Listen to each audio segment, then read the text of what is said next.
नमस्कार. AC news महाराष्ट्रामध्ये पुन्हा एकदा आपलं सर्वांचं स्वागत. आज एसी न्यूज महाराष्ट्राची टीम आलेली आहे सतलोक आश्रम धनाना धाम, जिल्हा सोनीपत, हरियाणामध्ये. या ठिकाणी संत रामपाजी महाराजांच्या सानिध्यामध्ये कबीर साहेब यांचा 507वा निर्वाण दिवस मोठ्या उत्साहाने साजरा होत आहे. त्या निमित्ताने या ठिकाणी 3 दिवसीय महासमागमाचे आयोजन केलेले आहे. या महासमागमामध्ये संत गरीबदासजी महाराज यांच्या अखंड वाणीचा 3 दिवसीय पाठ, तसेच आध्यात्मिक प्रदर्शने, त्याचप्रमाणे दंतचिकित्सा शिबिर, नेत्र चिकित्सा शिबिर आणि हुंडामुक्त विवाह या कार्यक्रमाचे आयोजन केलेले आहे. बरेच भाविक येत आहेत, काही भाविक जात आहेत. तर त्यांच्यासाठी सतलोक आश्रम धनाना धाम तर्फे या ठिकाणी कशा प्रकारची व्यवस्था केलेली आहे ही या कव्हरेजच्या माध्यमातून मी आपल्याला दाखवून देणार आहोत. त्यासाठी आपण पाहत राहा एसी न्यूज महाराष्ट्र. तर मित्रांनो, आता आपण उभे आहोत पार्किंगच्या ठिकाणी. या ठिकाणी आपण पाहू शकतो सतलोक आश्रम धनाना धाम मध्ये या कार्यक्रमासाठी जे भाविक येत असतात त्यांच्यासाठी आश्रमतर्फे बसेसची व्यवस्था केलेली आहे. आपण पाहू शकतो या ठिकाणी किती बसेस या ठिकाणी उभे आहेत, भाविक येत आहेत. या ठिकाणी आपण पाहू शकता माझ्या उजव्या हाताला 4 व्हीलर पार्किंगची व्यवस्था केलेली आहे. किती मोठ्या संख्येने या ठिकाणी 4 व्हीलर गाड्या उभ्या आहेत, आपण कॅमेराच्या माध्यमातून पाहू शकता. तसेच माझ्या डाव्या हाताला आपण पाहू शकता या ठिकाणी 2 व्हीलर पार्किंग साठी व्यवस्था केलेली आहे.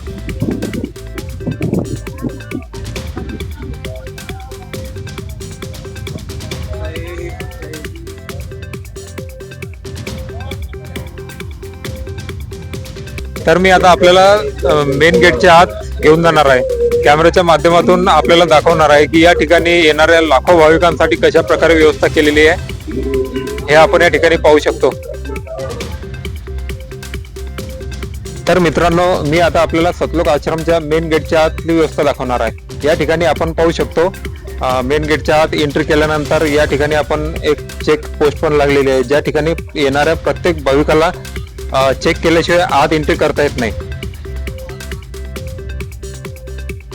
तसेच या ठिकाणी जे काही भाविक सत्संग ऐकण्यासाठी येत असतात त्यांचं सामान या ठिकाणी संपूर्ण चेक केल्यानंतरच त्यांना आतमध्ये एंट्री मिळते. तर यांच्याकडून आपण जाणून घेऊया की आपण ही व्यवस्था कशा प्रकारे सांभाळतात. नमस्ते सर. नमस्ते सर, क्या नाम है आपका? राम में। सर, हम आपसे जानना चाहते हैं कि यहाँ पर जितने जो श्रद्धालु होते हैं उनका सामान क्यों चेक किया जाता है? हमारे सतगुरु महाराज के आदेश अनुसार कोई भी मादक पदार्थ अंदर नहीं जाना चाहिए और कोई भी घातक हथियार लेकर कोई जैसे चक्कू, पिस्तौल और कोई भी आइटम ऐसा नहीं जाना चाहिए जिससे कि वो हानि पहुंचा सके. ठीक आहे सर, धन्यवाद. तर मित्रांनो, पाहिलं आपण की या ठिकाणी सुरक्षेच्या अनुषंगाने या ठिकाणी कशा प्रकारे व्यवस्था केलेली आहे. जे काही नवीन भाविक या ठिकाणी सत्संग ऐकण्यासाठी येत असतात त्या आपल्या सामानामध्ये काही नशिली वस्तू, काही हथियार असे काही पदार्थ या ठिकाणी आणायला नको, त्यासाठी हे या ठिकाणी चेकपोस्ट प्रत्येक भाविकांचे सामान चेक करत असतात. या हेतून या मोठ्या समागमामध्ये कुठल्याही प्रकारचा अनुचित प्रकार घडू नये त्यासाठी ही व्यवस्था या ठिकाणी करण्यात आलेली आहे. कशा प्रकारे या ठिकाणी आश्रमाची सजावट केलेली आहे हे आपण कॅमेऱ्याच्या माध्यमातून आपल्याला दिसतच असेल आणि भाविकांची गर्दी कशा प्रकारे या ठिकाणी झालेली आहे. तर आश्रमाच्या आत आल्यानंतर आपण पाहू शकतो या ठिकाणी आणखी एक गेट लागते. माझ्या उजव्या हाताला या गेट मधून महिलांना आतमध्ये एंट्री आहे. तसेच डाव्या हाताला आपण पाहू शकतो या ठिकाणी पुरुषांना आश्रम मध्ये येण्यासाठी एंट्री गेट बनवलेला आहे. तसेच आपण आत आल्यानंतर माझ्या उजव्या हाताला या ठिकाणी आपण पुस्तकालय पाहू शकतो. या ठिकाणी पुस्तकालयाची व्यवस्था पण केलेली आहे. येणाऱ्या भाविकांसाठी या ठिकाणी संत रामपाजी महाराज द्वारा लिखित सर्व आध्यात्मिक साहित्य या ठिकाणी उपलब्ध करून दिलेले आहेत. त्या ठिकाणी आपण पाहू शकतो पुरुषांसाठी वेगळा स्टॉल आहे आणि महिलांसाठी एक वेगळा स्टॉल आहे. तसेच माझ्या उजव्या हाताला आपण पाहू शकतो. मित्रांनो, आपण ज्या ठिकाणी कुठल्याही कार्यक्रमाला, कुठल्याही धार्मिक स्थळी जात असतो त्या ठिकाणी सर्वात मोठा प्रॉब्लेम असतो आपण आपले चप्पल आणि बूट कसे काढायचे, कुठं काढायचे, ते कोणी सांभाळायचे. तर या ठिकाणी त्या अनुषंगाने आश्रमातर्फे कशा प्रकारे व्यवस्था केली गेलेली आहे हे आपण या कॅमेऱ्याच्या माध्यमातून मी तुम्हाला दाखवण्याचा प्रयत्न करतो. आपण पाहू शकतो या ठिकाणी हजारो लाखो भाविक येत असतात. तर त्यांना त्यांचे चप्पल आणि जोडे काढण्यासाठी या ठिकाणी सेवादार बसलेले आहेत. या पिशवीमध्ये आपले जोडे काढून द्यायचे असतात आणि या पिशवीवरचा नंबर आणि त्या नंबरचं टोकन आपल्याला हे सेवादार देत असतात आणि परत जाताना हे टोकन त्यांना वापस दिल्यानंतर आपल्याला आपले चप्पल आणि जोडे वापस मिळत असतात. तर खरोखर सतलोक आश्रम धनाधाम तर्फे ही व्यवस्था खूप छान प्रकारे राबवली जात आहे. त्याचप्रमाणे मी आता आपल्याला घेऊन जात आहे मेन पंडालकडे. मित्रांनो, ही गॅलरी आपल्याला सरळ मेन पंडालकडे घेऊन जात आहे. या ठिकाणी संत रामपाजी महाराजांच्या कार्यक्रमाचे आयोजन केलेले आहे. संत गरीबदासजी महाराजांच्या अखंड वाणीचा 3 दिवसापाठ या ठिकाणी सुरू आहे. आपण येणाऱ्या जाणाऱ्या भाविकांची गर्दी या ठिकाणी पाहू शकतो. किती मोठ्या संख्येने या ठिकाणी भाविक आलेले आहेत.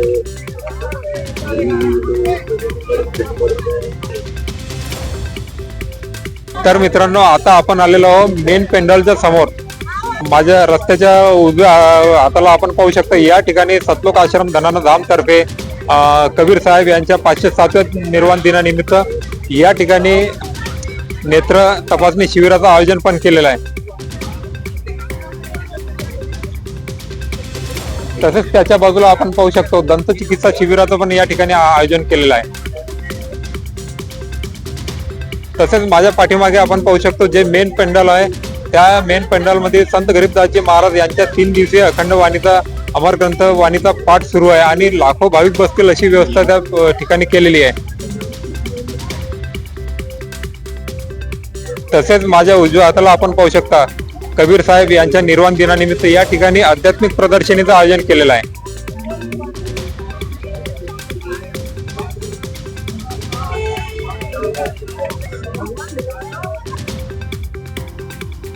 तर मित्रांनो, या संपूर्ण कार्यक्रमाची सविस्तर माहिती जाणून घेण्यासाठी आपण पाहत राहा एसी न्यूज महाराष्ट्र. धन्यवाद.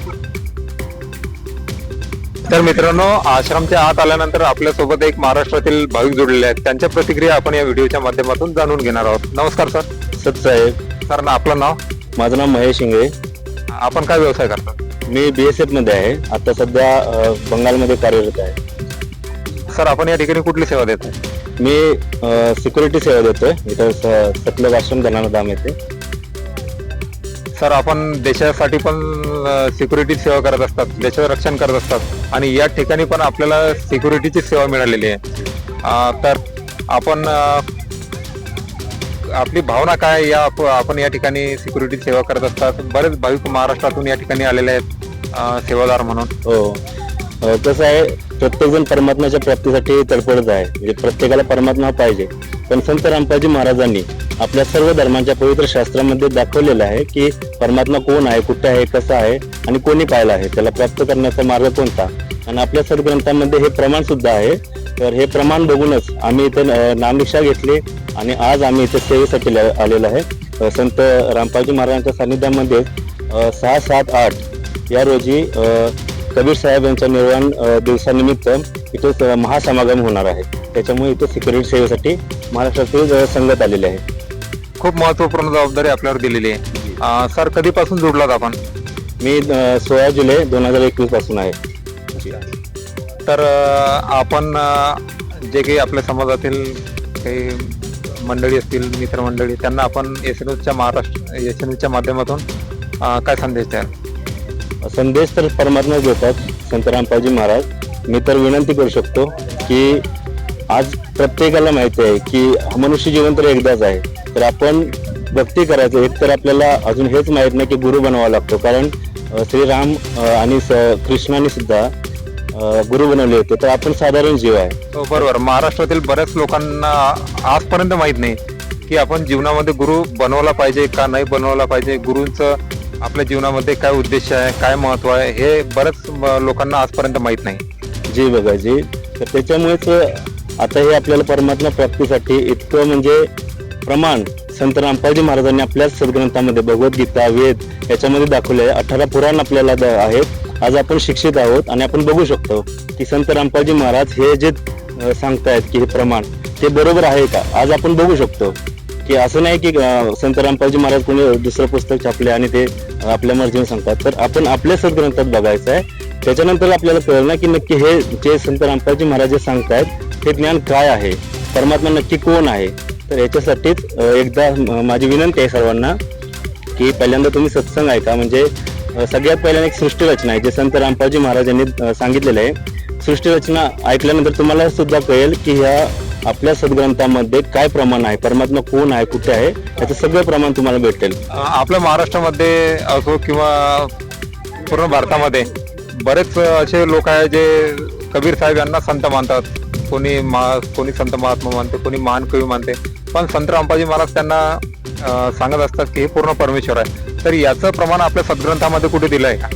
हो, याचं प्रमाण आपल्या वेदामध्ये आहे आणि आपल्या सर्व धर्मांच्या पवित्र ग्रंथामध्ये आहे, कुराण शरीफमध्ये आहे, आपल्या वेदामध्ये आहे, गुरुग्रंथ साहेब मध्ये सुद्धा आहे. त्याच्यामुळे सगळं प्रमाण जे सांगितलेलं आहे हो हे खरं आहे की संत असं मानलं होतं. आणि महत्वाचं म्हणजे परमात्मा हे आपले कबीर साहेबच आहेत. त्याचे पूर्ण प्रमाण आपल्या सगळ्या सद्ग्रंथामध्ये आहे. त्याच्यामुळे तुम्ही सुद्धा बघू शकता संत रामपालजी महाराजांनी आपल्याला प्रमाण एक नाही तर बरेच प्रमाण दिलेले आहेत की नक्की कबीर हे प्रमाण कुठं कुठं आहे. तर याच्यामुळे तुम्ही एकदा बघू शकता, आपल्याला ते लक्षात येईल. ठीक आहे सर, धन्यवाद. सतसाहेब. तर मित्रांनो, आता आपण उभे आहोत भव्य पंडालच्या मेन गेट समोर, ज्या ठिकाणी आपण हे मोठं बॅनर पाहू शकतो ज्यावर जसे की कबीर परमेश्वर यांचा 507वां निर्वाण दिवस, मगर से सतलोक गए कबीरा जाका पाया नाही शरीरा. कबीर साहेब ज्या वेळेस मगरमधून सशरीर सतलोक मध्ये गेले ते दृश्य या बॅनरच्या माध्यमातून या ठिकाणी दाखवण्यात आलेलं आहे. चला तर आता आपण मेन पंडालच्या आतमध्ये दृश्य पाहूया. तर मित्रांनो, या भव्य पंडालमध्ये आल्यानंतर आपण इथली व्यवस्था पाहू शकतो. कशा प्रकारे येणाऱ्या लाखो भाविकांसाठी या ठिकाणी VIP मॅटिंगची व्यवस्था केलेली आहे. आपण मोठमोठ्या कार्यक्रमामध्ये पाहत असतो, ज्या ठिकाणी मोठमोठ्या मंत्र्यांचे कार्यक्रम होत असतात त्या ठिकाणी या VIP मॅटिंग फक्त मंत्र्यांनाच टाकण्यात आलेल्या असतात. पण या ठिकाणी प्रत्येक भाविकांसाठी पूर्ण पंडालमध्ये VIP मॅटिंग टाकलेल्या आहेत. तसेच माझ्या डाव्या हाताला आपण पाहू शकतो या ठिकाणी महिला भाविकांसाठी वेगळी व्यवस्था केलेली आहे. तसेच माझ्या उजव्या हाताला आपण पाहू शकतो या ठिकाणी पुरुषांसाठी बसण्यासाठी आणि झोपण्यासाठी वेगळी व्यवस्था केलेली आहे. आपण पाहू शकतो कशा प्रकारे या ठिकाणी बसलेले आहेत. काही भाविक या ठिकाणी आपल्याला दिसत आहेत, त्यांच्याशी चर्चा करून जाणून घेऊया की या ठिकाणची व्यवस्था कशा प्रकारे राबविली जाते. नमस्कार सर. नमस्कार सर, काय नाव आपलं? आपलं इशार तामाजी आगरे नाव आहे. आपण कुठून आलात? मी महाराष्ट्र नागपूरमधून आलो आहे. या ठिकाणी आपण कशासाठी आले आहात? निर्वाण दिवस कबीर साहेबांचा निर्वाण दिवस. कबीर साहेबांचा निर्वाण दिवस यासाठी आलो आहोत. सर, या ठिकाणची व्यवस्था कशा प्रकारे राबवली जाते? इथं व्यवस्था खूप छान दिल्या आहेत. जसं की इथं प्रत्येक श्रद्धाळू लाखो संख्येनं येतात आणि इथं जेवणाची खूप चांगली व्यवस्था आहे आणि श्रद्धाळूंसाठी झोपण्याची पूर्ण व्यवस्था आहे. रजाई आहे, चादर आहे, सर्व इथं व्यवस्था. सर, आपल्याला या ठिकाणी जी गादी आणि रजाई उपलब्ध करून दिलेली आहे याचं काही शुल्क आकारलं जाते का? नाही सर, इथं कोणतेही शुल्क फ्री निशुल्क दिले आहेत. इथं किती भक्तांना ही सुविधा पुरवू शकते सतलोक आश्रम धनाना? असे लाखो श्रद्धाळूंना व्यवस्था देऊ शकते. ठीक आहे सर, धन्यवाद. सर, आपलं नाव? तारेश दास. सर, आपण काय करता? माझा स्वतःचाच व्यवसाय आहे. सर, आपण या ठिकाणी कशासाठी आला? इथे आम्ही आमचे गुरुजी आहे गुरु कबीर साहेबांचा इथे निर्वाण दिवस आहे म्हणून इथे आलेलो आहे. आम्ही 3 दिवसाचा अखंड पाठ आहे त्यासाठी आलेलो आहे. आम्ही जो कार्यक्रम आहे तो उद्यापासून सुरू होणार आहे, तर आपण 1-2 दिवस आधी कशासाठी आला?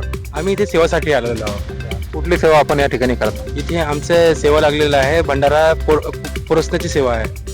म्हणजे जेवण वाढण्याची सेवा आपल्याकडे लागलेली आहे. तर किती भाविक या ठिकाणी येणार आहेत? इथे मी तर सांगू नाही शकत.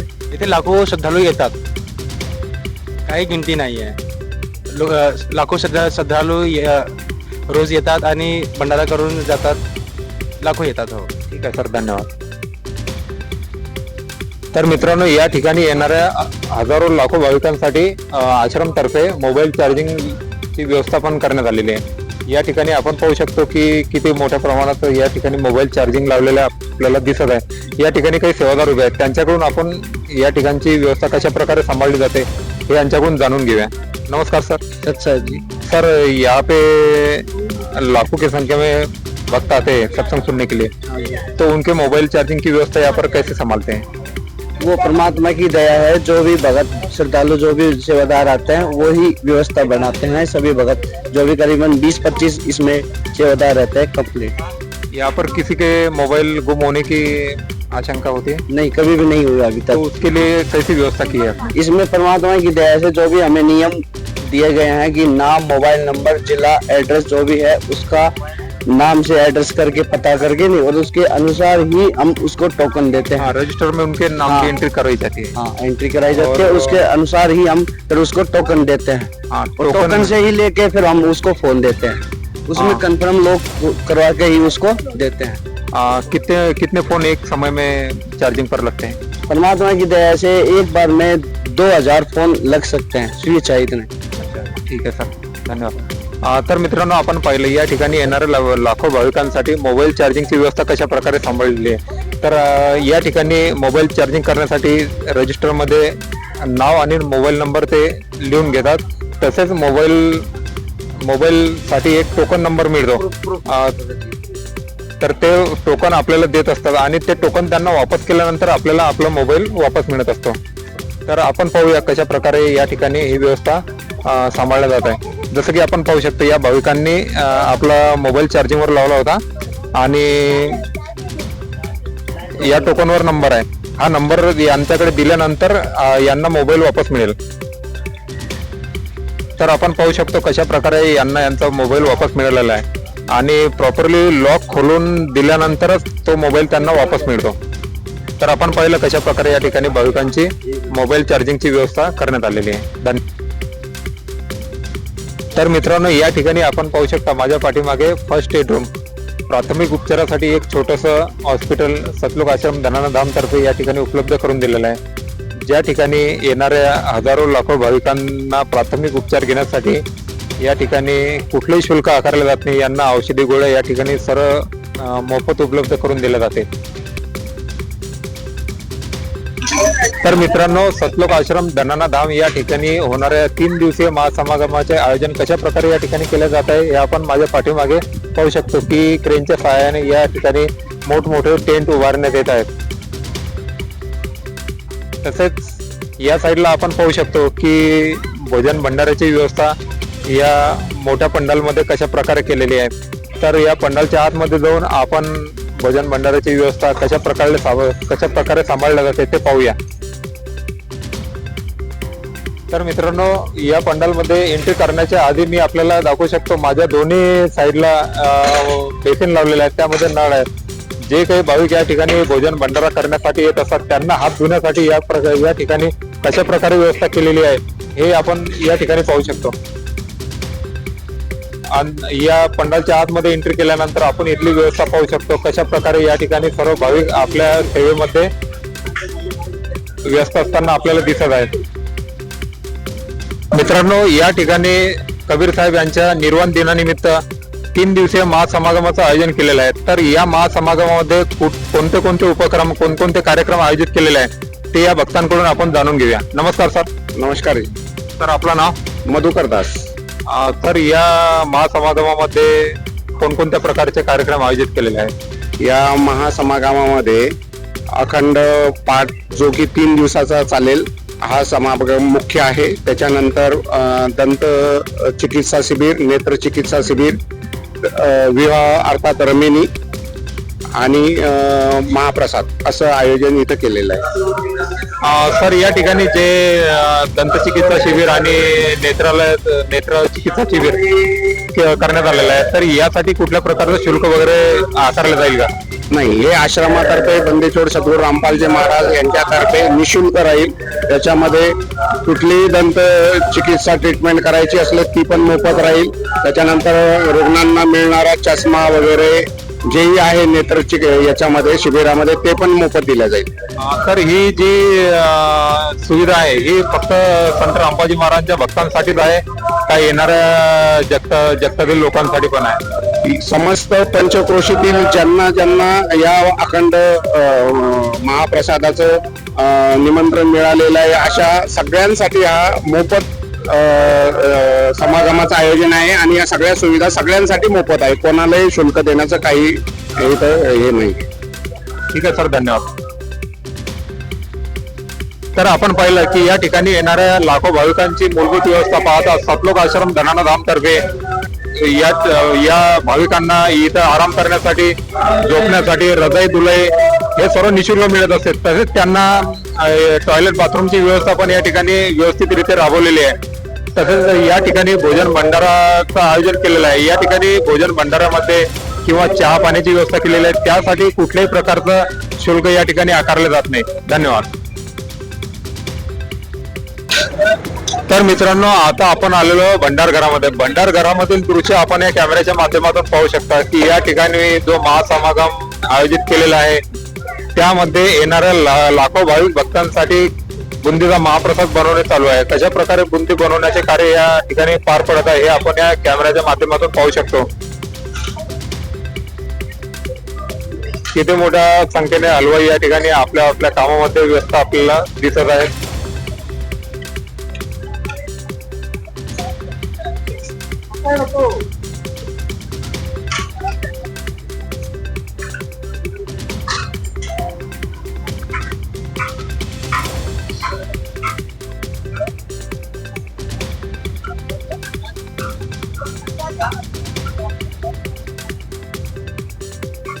तर मित्रांनो, पाहू शकतो आपण की प्रत्येक हलवाई आपापल्या कामामध्ये कशा प्रकारे आपापली सेवा पार पाडत आहेत.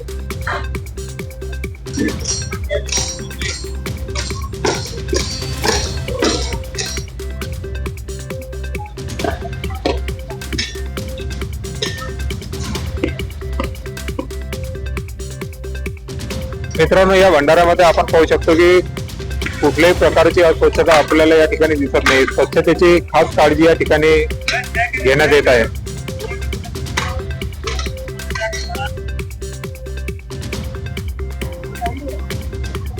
आपण या ठिकाणी पाहू शकतो की काही महिला सेवादार आहेत जे बुंदी सुकवण्याचं काम या ठिकाणी पार पाडत असताना आपल्याला दिसत आहेत.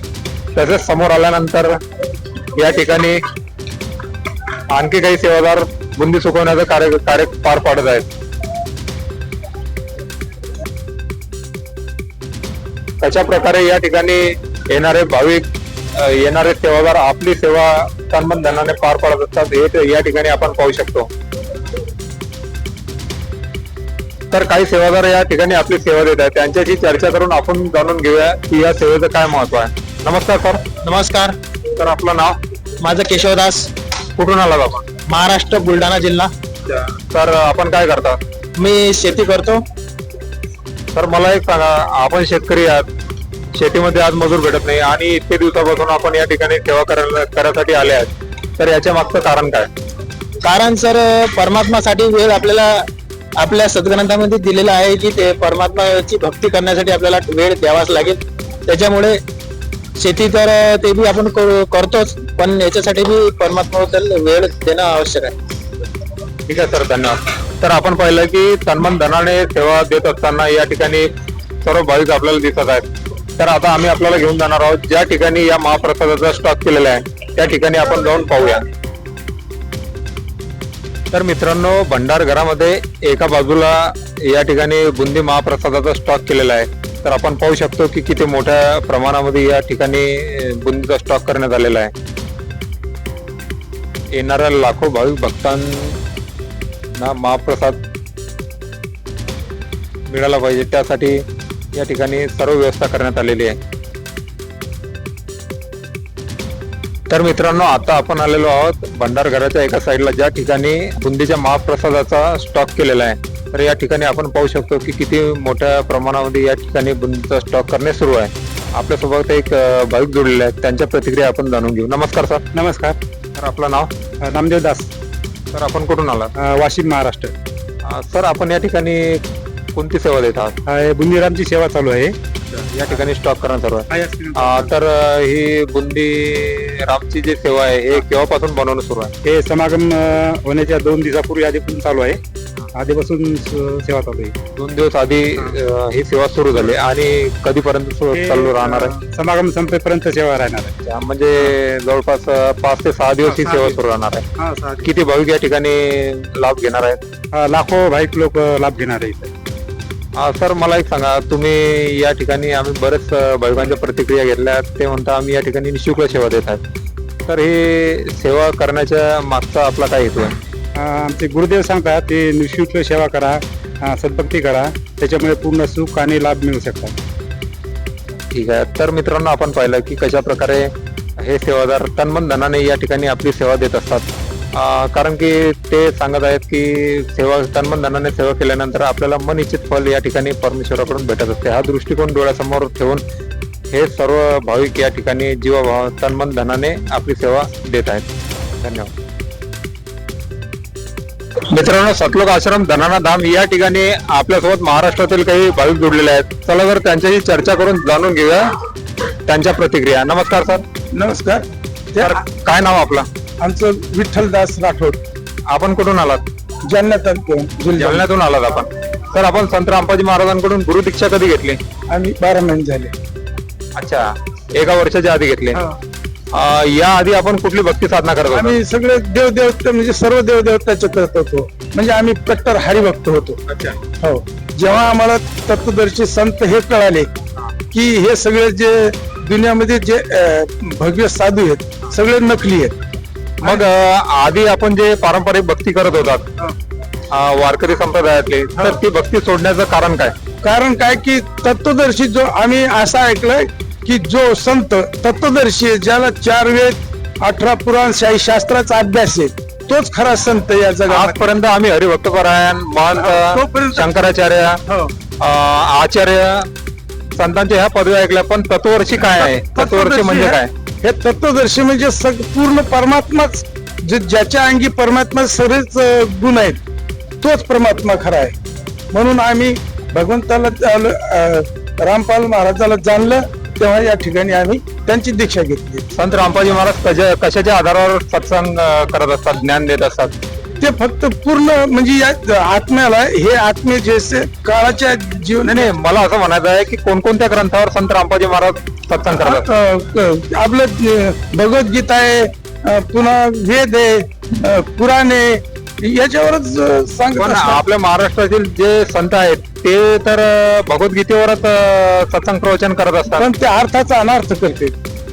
असं कुठलं उदाहरण आहे का आपल्याकडे की त्यांनी अर्थाचा अनर्थ केला?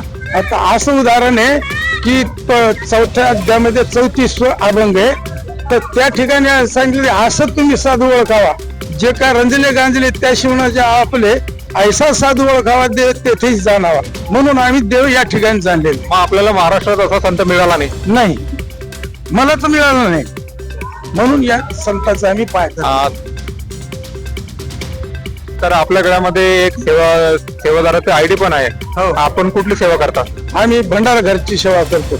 या वयामध्ये आपण या ठिकाणी सेवा करतात, तर कसं वाटतं आपल्याला? असं उल्हास वाटतो. आम्ही दुसरं काम घरी आम्हाला कामच होत नाही, आणि गुरुजीच्या आश्रमामध्ये आम्हाला उल्हास वाटतं की किती काम करावं. ते एवढी चालना देऊन राहिले ते भगवंत. या सेवेचं महत्व काय आहे? या सेवेचं महत्व, या ठिकाणी राहायचं नाही, सरळ मोक्षधामाला गुरुजी त्यांच्या बरोबर घेऊन जाणार. मोक्ष मिळवण्यासाठी आपण आपल्या गुरुजीचे हो. आदेश पालन करीत असतात. हो. मग सेवा असो, समाजकार्य असो, काही असो. अच्छा, हो. ठीक आहे सर, धन्यवाद. धन्यवाद. नमस्कार सत्साहेब, सर, काय नाव आपलं? माझं नाव आनंद दास. कुठून आलात आपण? मी बुलढाणा जिल्ह्यामधून नांदुरा शहरातून आलो. सर, काय करता आपण? मी बिझनेस करतो. माझं टायपिंग इन्स्टिट्यूट आहे नांदुऱ्याला. आपण टायपिंग इन्स्टिट्यूट चालवत आहेत. तर आपण संत रामपाजी महाराजांशी कसे जोडलात? मी असंच संताचा शोध घेता घेता, रील्स बघता बघता एक अशी रील्स माझ्या डोळ्यासमोर आली, आणि मग त्याच्यावर क्लिक करताच एक कबीर वर्सेस कृष्ण म्हणून एक व्हिडिओ मला सापडला यूट्यूबवरती. आणि मग असाच माझा विचार झाला की बघावं की काय काय चालतंय व्हिडिओमध्ये. तर मी असं बघितलं त्याच्यामध्ये की कबीरपंथी जे वैष्णवपंथी यांना ज्ञान सांगत होते आपल्याच भगवद्गीतेतून. जे वैष्णवपंथी सजेस्ट करतात भगवद्गीतेचं ज्ञान, तेच ज्ञान होता. तेच भगवद्गीतेतलं श्लोक सांगत होते ते. आता एक्झॅक्ट मला आठवत नाही, पण भगवद्गीतेतलं श्लोक ते सांगत होते. कृष्ण जे वैष्णवपंथी यांना सांगत होते. आणि ते त्यांना म्हणजे त्यांना जे चुकीचं ज्ञान झालेलं होतं त्याच्याबद्दल ते करेक्ट करून सांगत होते की जसं की कोणता तरी श्लोक आहे तो त्याच्यामध्ये जाणे एक आहे. तो गीता अध्याय 18 श्लोक नंबर 66 आहे. व्रज. व्रज म्हणजे व्रजचा अर्थ जाणे होतो. तर ते त्यांनी हे नाही केलं, म्हणजे ही खूप मोठी चूक त्यांनी डोळ्यासमोर आणली आणि त्या एका गोष्टीचा असा एक प्रभाव पडला मनावर की ही भक्ती आहे, याच्यामध्ये काहीतरी आहे. त्याच्यामुळे मग मी त्याच्याबद्दल सर्च केलं आणि मला ज्ञानगंगा नावाचं पुस्तक एक ऑनलाईन मिळालं. त्याची मी प्रिंट काढली. प्रिंट काढून मी पुस्तक वाचलं आणि सगळं मला लक्षात आलं की बा हेच ज्ञान सत्य आहे. पण अन्य धर्मगुरू सांगत असतात की व्रजचा अर्थ येणे होते. संत रामपाजी महाराजांनी जाणे केला आणि तुम्ही सांगत आहात की ते जाणे योग्य आहे, तर हे कसं काय? ते आपल्याला कळू शकते जेव्हा आपण जे संत रामपालजी महाराज मार्फत जे ज्ञानगंगा नावाचं पुस्तक आहे ते जेव्हा आपण वाचणार आणि त्याच्यात मध्ये जे ज्ञान दिलेलं आहे संत रामपालजी महाराजांनी, जे प्रमाणित ज्ञान आहे ते जेव्हा तुम्ही समजून घेसाल तेव्हाच तुम्हाला कळेल की व्रतचा अर्थ खरोखर काय होतो, खरोखर संत रामपालजी महाराज काय सांगताय आणि बाकीचे धर्मगुरू जे आहेत ते काय सांगताय आपल्याला, हे आपल्याला कळेल. त्याच्यामुळे आपण जर ज्ञानगंगा नावाचं पुस्तक जे संत रामपालजी महाराजांनी दिलेलं आहे ते जर वाचलं नाही, ज्ञान घेतलं नाही तर आपल्याला काहीच कळणार नाही त्याच्यातलं. त्याच्यामुळे आपण आपले जे सद्भक्ती जे संत रामपालजी महाराज सांगताय एक वेळ तरी तुम्ही पुस्तक वाचून बघितलं पाहिजे. संत रामपाजी महाराजांशी जोडण्याच्या आधी आपण कोणती भक्ती साधना करत होते?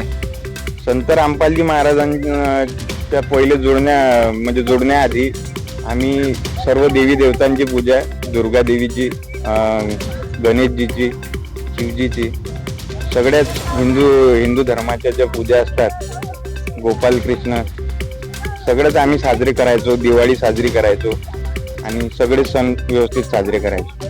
आम्ही असं ऐकलंय की संत रामपाजी महाराज आपल्या जे हिंदू देवी देवता आहेत त्यांची पूजा सोडवतात. ही गोष्ट किती खरी आहे आणि काय तथ्य आहे या गोष्टीमध्ये? नाही, ही गोष्ट तर साफ खोटी आहे. ते तर जे आपले हिंदू देवी देवता आहेत त्यांची सद्भक्ती सांगतात आणि त्यांचे खरे मंत्र देतात, ज्यांच्यापासून अनेक लोकांना, लाखो लोकांना त्यांचे लाभ मिळत आहेत आणि सगळे ही सद्भक्ती घेऊन आर्थिक, शारीरिक आणि आध्यात्मिक लाभ मिळवत आहे. आणि हाच एक मोक्ष प्राप्तीचा मार्ग संत रामपालजी यांच्याकडेच आहे. आणि सर्वांना अशी प्रार्थना करू शकतो मी की संत रामपालजी महाराज यांच्याकडून नाम दीक्षा घ्यावी आणि आपला मोक्ष साधावा.